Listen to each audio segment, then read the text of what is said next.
ദശാബ്ദങ്ങളായി കേരള പോലീസിനെയും ക്രൈംബ്രാഞ്ചിനെയും ഒരുപോലെ വലയ്ക്കുന്ന സുകുമാരക്കുറുപ്പ് തിരോധാന കേസ് വീണ്ടും പുതിയ വഴിത്തിരിവിലേക്ക്. തെളിവുകളൊന്നുമില്ലാത്തതിനാൽ കേസ് അവസാനിപ്പിക്കാൻ ക്രൈംബ്രാഞ്ച് ഒരുങ്ങുന്നതിനിടെയാണ് കുറുപ്പ് ബ്രൂണോയിൽ ജീവിച്ചിരിപ്പുണ്ടെന്ന വിവരങ്ങൾ പുറത്തുവരുന്നത്. ഇതേ തുടർന്ന് ഇന്റർപോളിന് കത്ത് നൽകാനും ക്രൈംബ്രാഞ്ച് തീരുമാനിച്ചു. ചാക്കോ വധക്കേസിലെ മുഖ്യപ്രതി സുകുമാരക്കുറുപ്പിനായുള്ള നാളുകൾ നീണ്ട തിരച്ചിൽ അവസാനിപ്പിക്കാൻ ക്രൈംബ്രാഞ്ച് ഒരുങ്ങുന്നതിനിടെയാണ് കേസിൽ നിർണായക വഴിത്തിരിവുണ്ടാകുന്നത്.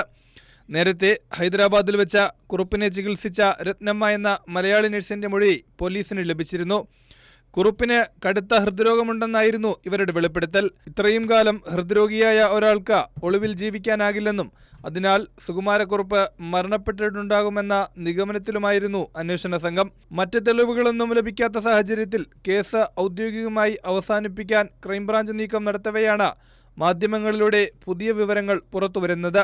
സുകുമാരക്കുറുപ്പ് ജീവിച്ചിരിപ്പുണ്ടെന്നും നിലവിൽ ബ്രൂണോയിലാണ് ഉള്ളതെന്നുമാണ് പുതിയ റിപ്പോർട്ടുകൾ.